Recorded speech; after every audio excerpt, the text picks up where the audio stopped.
ក្នុងថ្ងៃនេះវេលាម៉ោងប្រមាណ 15:50 នាទីរសៀលយោធាថៃបានបើកការបាញ់ប្រហារមកលើជនស៊ីវិលរបស់កម្ពុជានៅភូមិសាស្ត្រភូមិព្រៃច័ន្ទឃុំអូ3ជាន់ស្រុកអូជ្រៅនៃខេត្តបន្ទាយមានជ័យដែលនេះគឺជាសកម្មភាពនៃការឈ្លានពានមកលើកម្ពុជាជាថ្មីពីសំណាក់យោធាថៃបន្ទាប់ពីមានការបង្កនៅអរិភាពជាច្រើនថ្ងៃមកហើយសូមបញ្ជាក់ផងដែរថាការបាញ់ប្រហារមកលើជនស៊ីវិលរបស់កម្ពុជានេះបានបង្កឲ្យជនស៊ីវិលរបស់កម្ពុជា5នាក់បានរងរបួសគិតត្រឹមពេលនេះនឹងមាននៅការផ្ដល់ព័ត៌មានបឋមពីអាជ្ញាធរមូលដ្ឋាននេះបើតាមការប្រកាសឲ្យដឹងពីសេចក្តីប្រកាសព័ត៌មានរបស់ក្រសួងការពារជាតិនៃព្រះរាជាណាចក្រកម្ពុជាទស្សនិកជននៅពេលបន្តិចទៀតនេះក្រសួងការពារជាតិនៃព្រះរាជាណាចក្រកម្ពុជាក៏នឹងមានការផ្ដល់នៅសន្និសីទសារព័ត៌មានបន្ទាន់ផងដែរអំពីស្ថានភាពនិងហេតុការណ៍នៃការបើកការបាញ់ប្រហាររបស់យោធាថៃមកលើជនស៊ីវិលរបស់កម្ពុជាដែលមុននេះក៏មាននៅការចេញសេចក្តីប្រកាសព័ត៌មានពីក្រសួងការពារជាតិផងដែរអំពីហេតុការណ៍នេះនេះខ្ញុំសូមបញ្ជាក់ផងដែរថានេះគឺជារូបភាពវីដេអូនិងរូបភាពសន្លឹកទាំងឡាយដែលបានផ្ដល់ជូនប្រភពពីអាជ្ញាធរមូលដ្ឋានក៏ដូចជាប្រជាពលរដ្ឋនៅខាងភូមិព្រៃច័ន្ទឃុំអូ3ជាន់ស្រុកអូជ្រៅនៃខេត្តបន្ទាយមានជ័យផ្ទាល់តែម្ដងដែលបង្ហាញឲ្យឃើញអំពីប្រជាពលរដ្ឋដែលជាជនស៊ីវិលរបស់កម្ពុជាយ៉ាងពិតប្រាកដដែលបានរងរបួសពីការបើកការបាញ់ប្រហារដោយយោធាថៃមកលើប្រជាពលរដ្ឋជាជនស៊ីវិលនៅភូមិព្រៃច័ន្ទនេះខ្ញុំសូមបញ្ជាក់ជូនផងដែរថាហេតុការណ៍នេះគឺបានកើតឡើងនៅវេលាម៉ោងប្រមាណ 15:50 នាទីរសៀលថ្ងៃទី12ខែ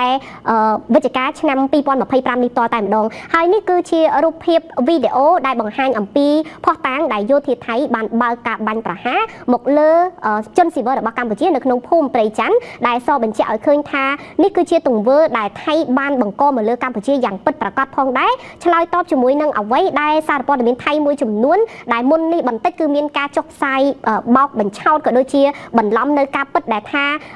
ថៃមិនបានបើកការបាញ់ប្រហារមកលើជនស៊ីវិលរបស់កម្ពុជានោះទេប្រិមត្តទស្សនិកជនមុននឹងទៅដល់ការផ្សាយជូននៅពេលបន្តិចទៀតនេះអំពីសន្និសីទសារព័ត៌មានបន្ទាន់ដែលអ្នកនាំពាក្យនៃក្រសួងការពារជាតិរបស់កម្ពុជានឹងធ្វើឡើងផ្ដល់ជូននៅស្ថានភាពវិវត្តថ្មីពីភូមិព្រៃច័ន្ទឃុំអូ3ជាន់នៅខណៈនេះ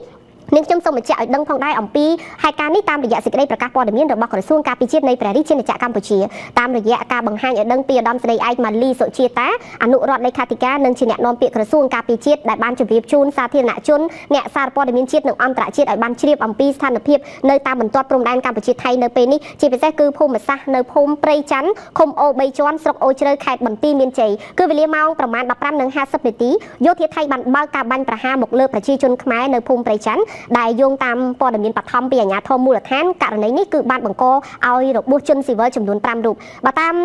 ការឲ្យដឹងផងដែរការបើកការវាយប្រហារនេះធ្វើឡើងបន្ទាប់ពីយោធាថៃបានធ្វើសកម្មភាពបង្កហេតុជាច្រើនថ្ងៃរាប់មិនអស់មកហើយនៅក្នុងចេតនាញុះញង់ដើម្បីនាំទៅដល់ការប៉ះទង្គិចគ្នាដែលយើងបានដឹងហើយថាលេសរបស់ថៃបានបង្កើតឡើងដដែលនោះគឺពាក់ព័ន្ធជាមួយនឹងការជន់មីនពីសំណាក់កងទ័ពថៃកាលពីប្រហែលថ្ងៃមុននេះគឺកាលពីថ្ងៃទី10ខែវិច្ឆិកាឥឡូវនេះសូមទស្សនានៅសន្និសីទសារព័ត៌មានតែម្ដងជ្រាបពីស្ថានភាពនៅតាមបន្ទាត់ព្រំដែននៅថ្ងៃនេះនៅវេលាម៉ោងប្រមាណ 15:50 នាទីយោធាថៃបានបើកការបាញ់ប្រហារមកលើប្រជាពលរដ្ឋខ្មែរនៅក្នុងភូមិព្រៃច័ន្ទឃុំអូ3ជាន់ស្រុកអូជ្រៅខេត្តបន្ទាយមានជ័យដែលយោងតាមព័ត៌មានបឋមពីអាជ្ញាធរមូលដ្ឋានករណីនេះបានបង្កឲ្យមានរបួសធ្ងន់ស្រាលដល់ជនស៊ីវិល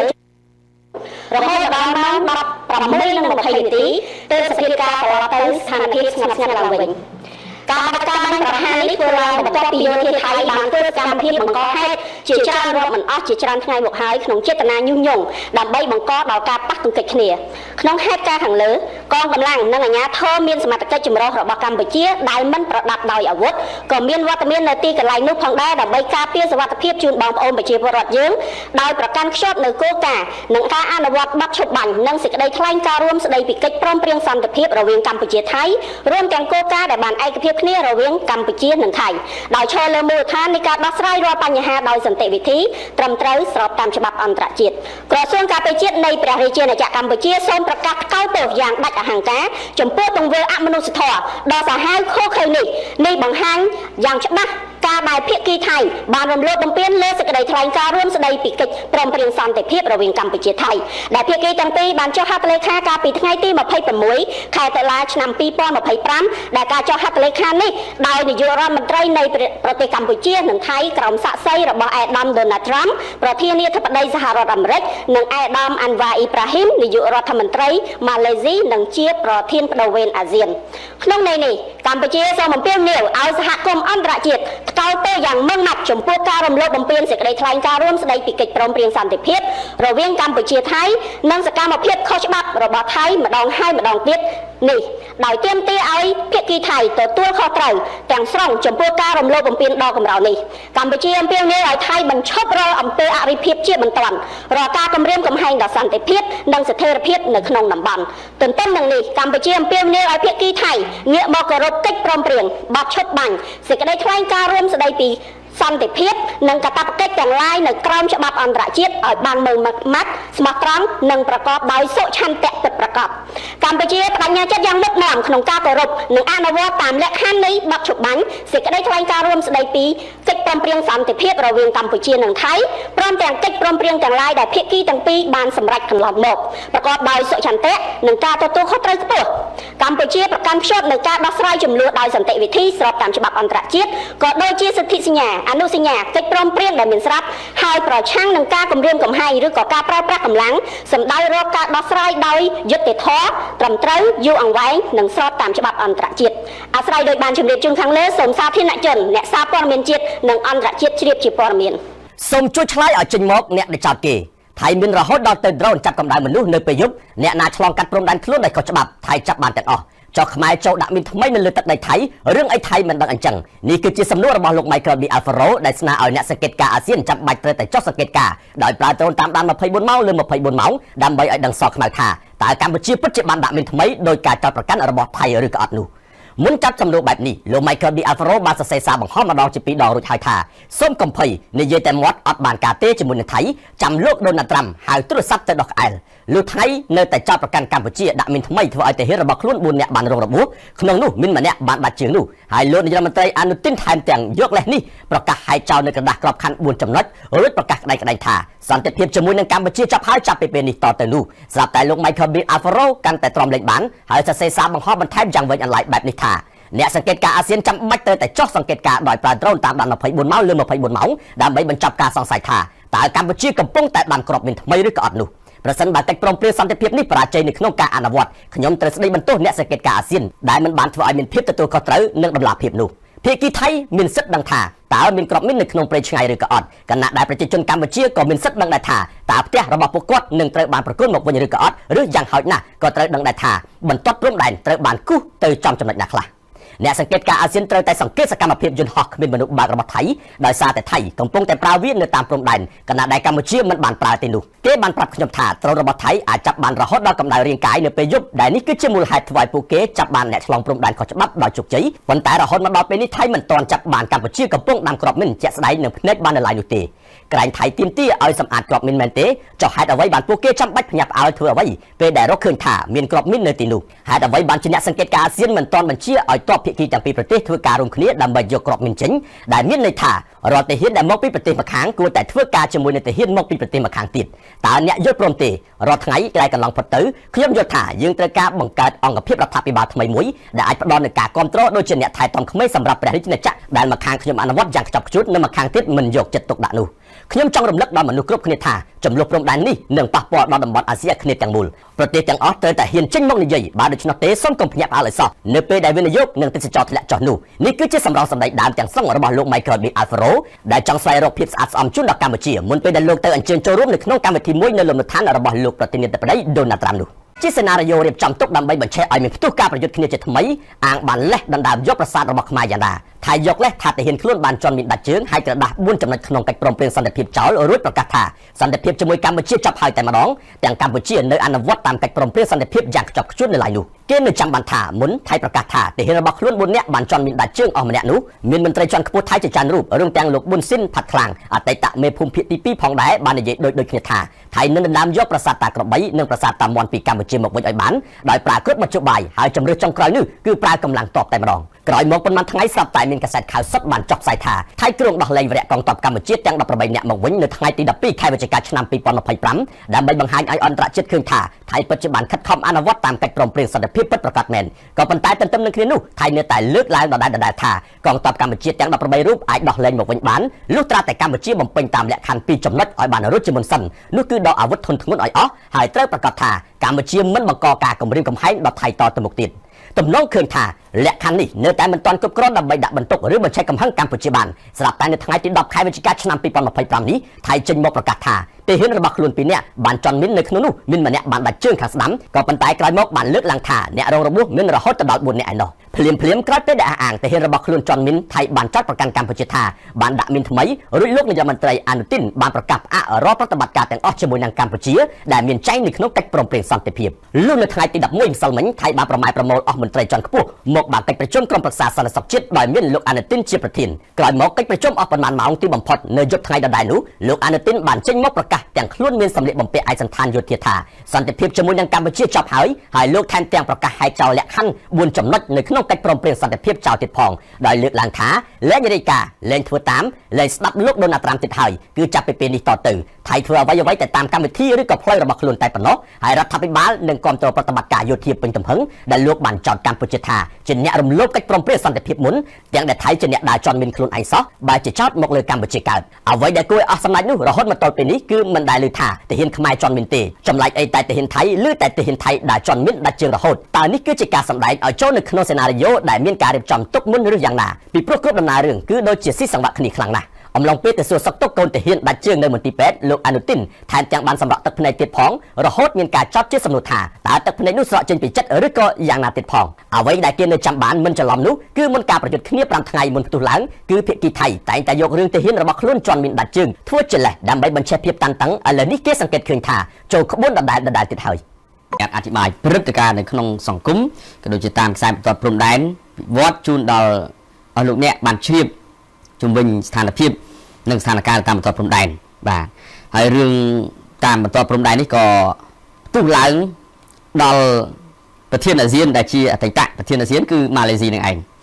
ហើយនៅក្នុងកិច្ចប្រជុំរដ្ឋសភានៅថ្ងៃ11ម្សិលមិញអតីតប្រធានអាស៊ានឯកឧត្តមអាន់វ៉ាអ៊ីប្រាហ៊ីមលោកបានថ្លែង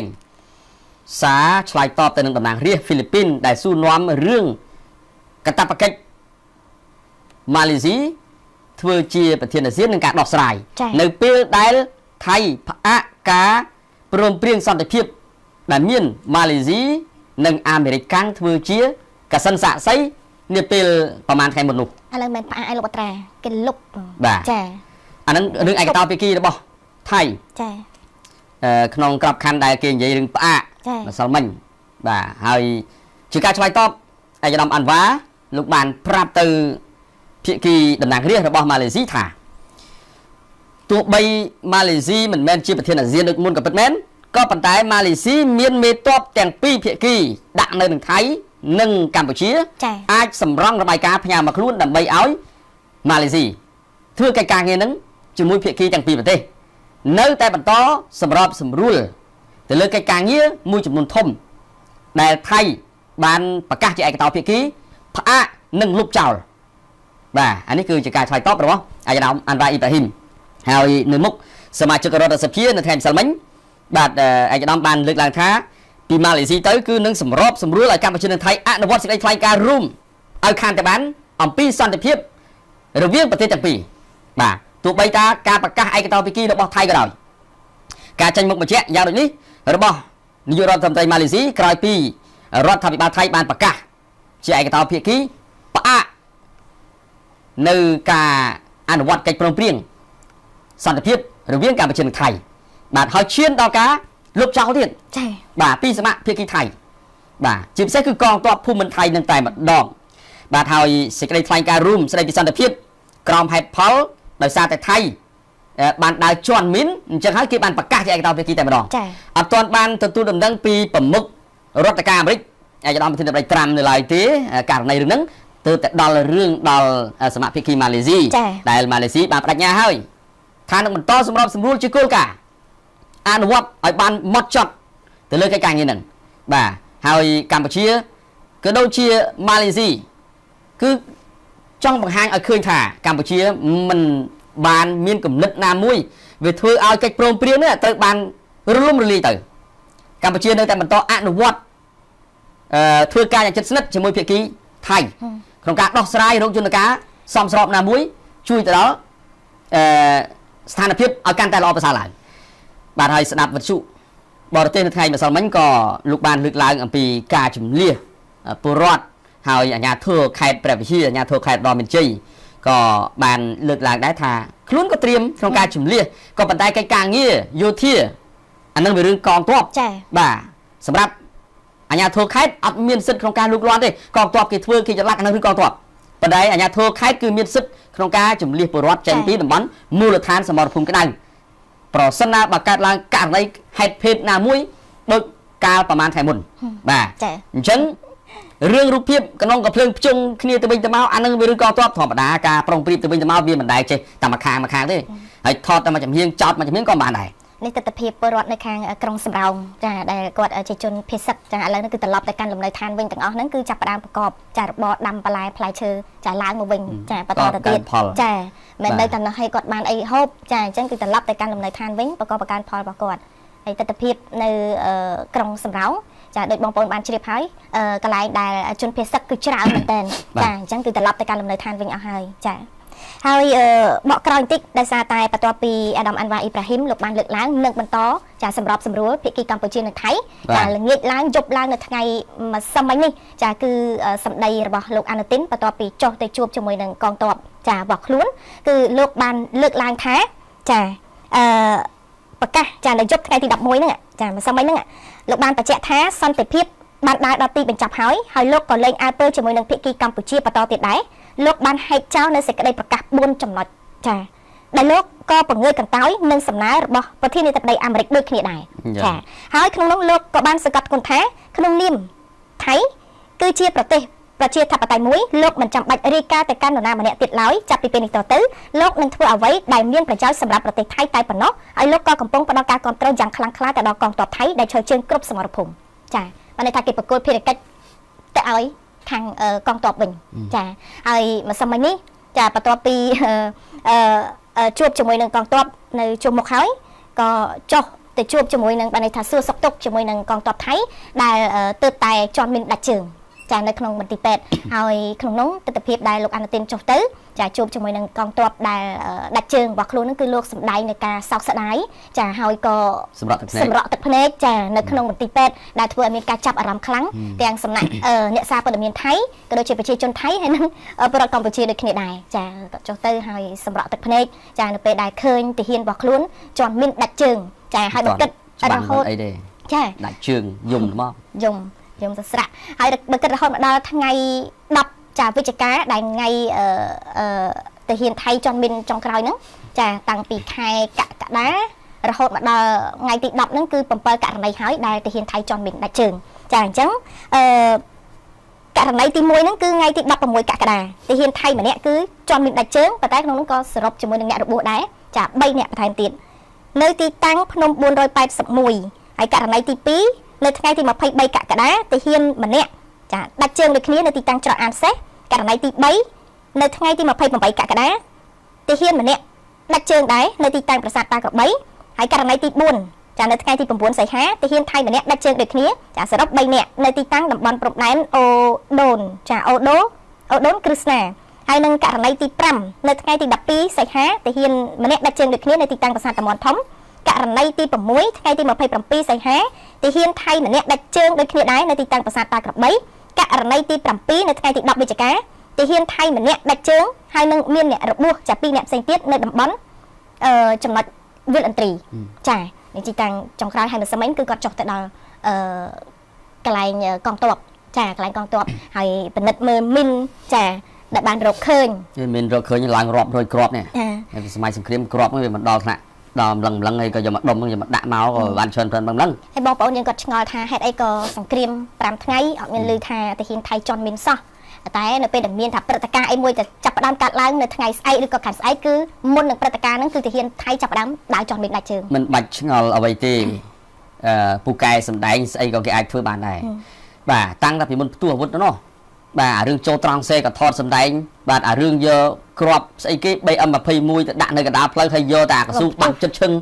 បាវខ្សាច់បាំងចិត្តឈឹងក៏ថាគ្រាប់ដែរហើយទៅបំផ្ទុះកណ្ដាលផ្លូវនោះចេះតែមានបាទអញ្ចឹងយើងមិនចាំបាច់ឆ្ងល់អីទេប្រិមិត្តណាបាទថ្ងៃនេះតាមពិតទៅត្រូវគេលែងយោធិនរបស់យើង18រូបនេះបើតាមកសែតថៃចា18រូបថ្ងៃ12ហ្នឹងគេលែងនៅតាមច្រកបានផាកាតគេហៅច្រកព្រំខេត្តបៃលិន ប៉ុន្តែគេអត់បានលេងបន្ថែមពីលើមិនលេងនឹងហើយទៀតគឺស្នើឲ្យបិទច្រកបានប្រកាសនិងច្រកដូងបាទកន្លងទៅចេញចូលម្ដងម្កាលសម្រាប់ប្រជាជនដែលមានករណីចាំបាច់បិទទាំងអស់បាទបិទទាំងស្រុងតែម្ដងអាហ្នឹងហើយគឺជាចេតនាដែលភាគីថៃបានរកលេសដើម្បីមិនបញ្ជូនកងយោធិនរបស់កម្ពុជាយើងដែលត្រូវបានថៃលេងល្បិចបោកបញ្ឆោតឲ្យចេញពីត្រង់សេហើយចាប់ខ្លួនតែម្ដងបាទមិនមានចម្លែកអីទេដែលជារឿងត្រឡប់តលិនបាយបិណ្ឌជាបាយបាតយើងមិនចាំបាច់អធិប្បាយឲ្យបងប្អូនប្រជាជនរបស់យើងក៏កាត់ន័យយល់ដែរថាជាតិសាសន៍នេះគឺពិបាកនឹងជប់ចិត្តបានហើយជាពិសេសគឺប្រមុខថ្នាក់ដឹកនាំថៃប្រមាណអ្នកនឹងកលិចបាយបិណ្ឌជាបាយបាតហ្នឹង កន្លែងស្ដាប់អត់ឃើញម្ដងចេះម្ដងចុះបាទនៅមុខថ្នាក់ដឹកនាំអន្តរជាតិគាត់កាយវិការផ្សេងបាទនៅមុខកម្ពុជាយើងគាត់កាយវិការផ្សឹងរួចនៅមុខសារព័ត៌មានរបស់ថៃគាត់បញ្ញាថាគាត់នឹងស្នេហាជាតិខ្លាំងបំផុតផ្សេងហើយគាត់យកចិត្តពេលខ្លះទៅដល់ក្រមជននិយមថៃហ្នឹងគឺវាផ្សេងទៅទៀតអញ្ចឹងពិបាកនឹងជឿទុកចិត្តណាស់ហើយប្រិមិត្តយើងមិនបាច់ឆ្ងល់ខ្ញុំដឹងថាប្រិមិត្តយើងមិនឆ្ងល់ទេដោយសារអីដោយសារតែដឹងគំនិតរបស់ថៃហ្នឹងគាត់រត់ទៅណាតាមពិតទៅមិនមែនប្រជាជនថៃទាំងអស់ទេមានតែក្រមជ្រុលនិយមមកក្តាប់ព្រមទាំងប្រមុខថ្នាក់ដឹកនាំដែលស្ដាយគេហៅថាសមត្ថភាពរបស់ខ្លួនត្រូវគេបានលើកបន្ទប់នោះហើយក៏ខ្លាចបាត់ទៅវិញអញ្ចឹងមានតែគេហៅថាតាមគ្នាទៅវិញទៅមកដើម្បីឲ្យរក្សាបាននៅដែនអំណាចរបស់ខ្លួនចាបាទម្សិលមិញអាជ្ញាធរមានកម្ពុជាក៏បានចេញសេចក្តីចាប្រកាសមួយដែរហើយក៏សម្ដែងការសោកស្ដាយចំពោះការផ្សាយព័ត៌មានគ្មានមូលដ្ឋានរបស់ថៃដែលបានចោទប្រកាន់កម្ពុជាថាបានប្រើប្រាស់និងដាក់មីននៅក្នុងចេតនាបង្ខូចកេរ្តិ៍ឈ្មោះកម្ពុជាហើយកុំយកបញ្ហាផ្ទុះមីននៅថ្ងៃទី10ខែវិច្ឆិកាដែលធ្វើឲ្យទាហានថៃ2នាក់រងរបួសជាមូលហេតុនៃការផ្អាកចាអនុវត្តជាឯកតោភាគីនៃកិច្ចព្រមព្រៀងសន្តិភាពកូឡាឡាំពួរថ្ងៃទី26តុលាឆ្នាំ2025អាជ្ញាធរកម្ពុជាចាគឺគ្រប់គ្រងសកម្មភាពមីននិងសង្គ្រោះជនពិការដែលសាមីនបានចេញសេចក្តីប្រកាសមួយដែលបានសម្ដែងសោកស្ដាយចំពោះសារព័ត៌មានថៃមួយចំនួនដែលផ្សព្វផ្សាយក្នុងចេតនាចោទប្រកាន់និងមួតបង្ខូចចាកេរ្តិ៍ឈ្មោះកម្ពុជាថាបានប្រើប្រាស់និងដាក់មីនថ្មីខណៈដែលកម្ពុជាកំពុងតែខិតខំប្រឹងប្រែងលុបបំបាត់ក្របមីននិងទុកវេទនារបស់សហគមន៍ដែលបង្កឡើងដោយមីននិងសំណល់ជាតិផ្ទុះពីសង្គ្រាមអាជ្ញាធរមានកម្ពុជាបានគូបញ្ជាក់ថាកិច្ចខិតខំប្រឹងប្រែងរបស់កម្ពុជាលុបបំបាត់ក្របមីននេះទទួលបានការវិតម្លៃខ្ពស់ពីសហគមន៍អន្តរជាតិថាជាប្រទេសគំរូនិងឈានមុខនៅក្នុងវិស័យសកម្មភាពមានសកលហើយការចាប់ប្រកាន់គ្មានមូលដ្ឋាននេះក៏ធ្វើឲ្យប៉ះពាល់ទៅដល់កិច្ចខិតខំប្រឹងប្រែងនៃក្រុមការងារសម្រាប់សម្រួលរួមដែលបានបង្កើតឡើងដោយប្រទេសទាំងពីរដើម្បីជំរុញដល់ការបោះសម្អាតមីនមនុស្សធម៌និងបង្កើនទំនុកចិត្តរវាងគ្នានៅតាមបណ្ដោយព្រំដែនផងដែរនៅក្នុងនាមជារដ្ឋភាគីអនុសញ្ញា55ការប្រើប្រាស់មីនប្រឆាំងមនុស្សអនុសញ្ញាអូតាវ៉ាកម្ពុជាប្រកាន់ខ្ជាប់នូវគោលការណ៍និងគោរពយ៉ាងខ្ជាប់ខ្ជួនតាមដានបានន័យថាទៅតាមបទដ្ឋានរបស់អនុសញ្ញាអូតាវ៉ាហើយកម្ពុជាក៏បានចាត់ទុកសកម្មភាពមីនជាការចូលរួមចំណែកនៅក្នុងការកសាងសន្តិភាពនិងជាស្នូលនៃការអភិវឌ្ឍជាតិកម្ពុជាក្នុងនាមជាប្រទេសស្រឡាញ់សន្តិភាពទទូចដល់ភាគីថៃជៀសវាងការយកបញ្ហាផ្ទុះមីននៅថ្ងៃទី10វិច្ឆិកាឆ្នាំ2025ក្នុងតំបន់ព្រំដែនដែលធ្វើឲ្យទាហានថៃ2នាក់រងរបួសជាមូលហេតុនៃការផ្អាកអនុវត្តឯកតោភាគីនៃកិច្ចព្រមព្រៀងសន្តិភាពកូឡាឡាំពួរនៅថ្ងៃទី26តុលាឆ្នាំ2025ហើយនៅក្នុងឱកាសនៃកិច្ចប្រជុំលើកទី22នៃរដ្ឋភាគីអនុសញ្ញាអូតាវ៉ានៅទីក្រុងហ្សឺណែវប្រទេសស្វីសដែលនឹងខិតជិតចូលមកដល់នាពេលខាងមុខនេះកម្ពុជាសូមស្នើទៅដល់ភាគីថៃក៏ដូចជាគ្រប់ភាគីពាក់ព័ន្ធរក្សានូវស្មារតីកិច្ចសហការវប្បធម៌សន្តិនិកគោរពគ្នាទៅវិញទៅមកនិងចូលលើគោលការណ៍មនុស្សធម៌និងច្បាប់អន្តរជាតិដើម្បីសម្រេចបានគោលដៅរួមពិភពលោកមួយដែលគ្មានមីនចេតនាចាដែលចោទប្រកាន់ណាមួយគ្មានការពិតឬក៏ការស៊ើបអង្កេតច្បាស់លាស់ឬការប្រើប្រាស់មីនដើម្បីបម្រើដល់នយោបាយគឺអាចនឹងបំផ្លាញដល់ទំនុកចិត្តគ្នានឹងគ្នាធ្វើឲ្យអាប់អោនដល់កិត្តិយសរបស់រដ្ឋភាគីនិងស្មារតីនៃអនុសញ្ញាអូតាវ៉ាហើយក្នុងនាមជាប្រទេសចាដែលបានគ្រប់គ្រងយ៉ាងមុតមមនិងជារដ្ឋភាគីអនុសញ្ញាអូតាវ៉ាកម្ពុជាមិនបានប្រើប្រាស់ហើយនឹងមិនបានប្រើប្រាស់មីនថ្មីឡើយចាព្រោះថាខាងភាគីថៃឲ្យតែពេលមានកិច្ចការងារអ្វីមួយគឺគេតែងតែចាសម្ដែងឬក៏ប្រើប្រាស់នៅល្បិចចាបែបហ្នឹងដែលចន់មីនហើយចោទមកកាន់កម្ពុជាថាកម្ពុជាដាក់មីនបែបហ្នឹងទៅ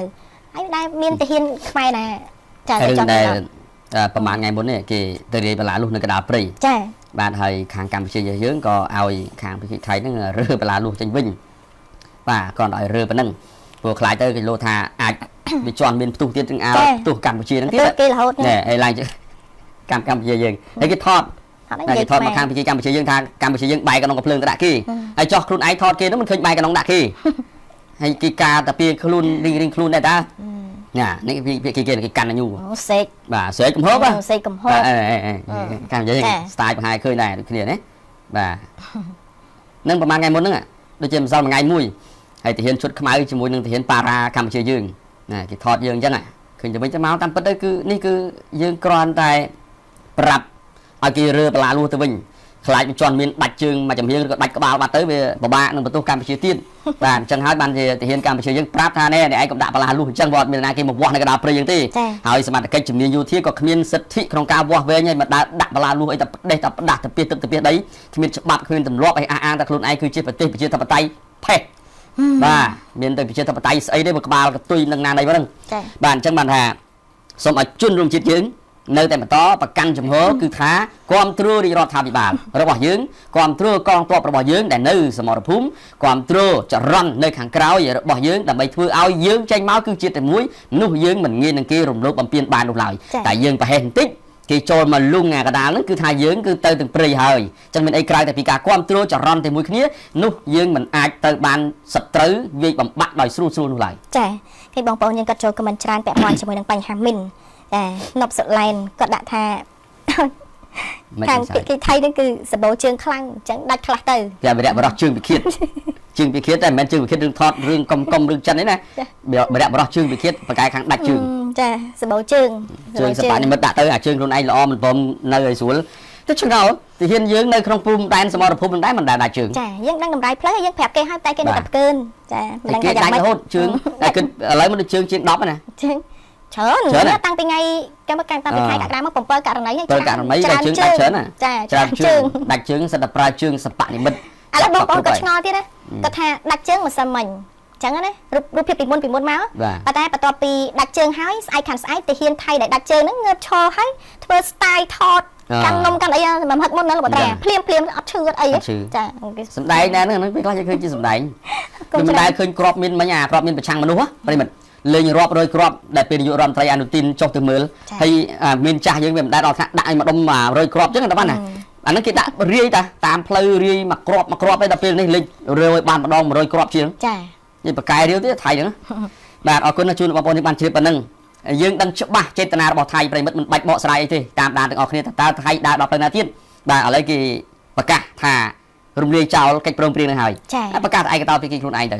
បាទតែនិយាយជាមួយម៉ាឡេស៊ីទៅជាមួយអាមេរិកទៅបើមិនស្ដាប់ទាំងពីរប្រទេសនឹងទៀតនឹងស្ដាប់ទៅណាទៀតយើងក៏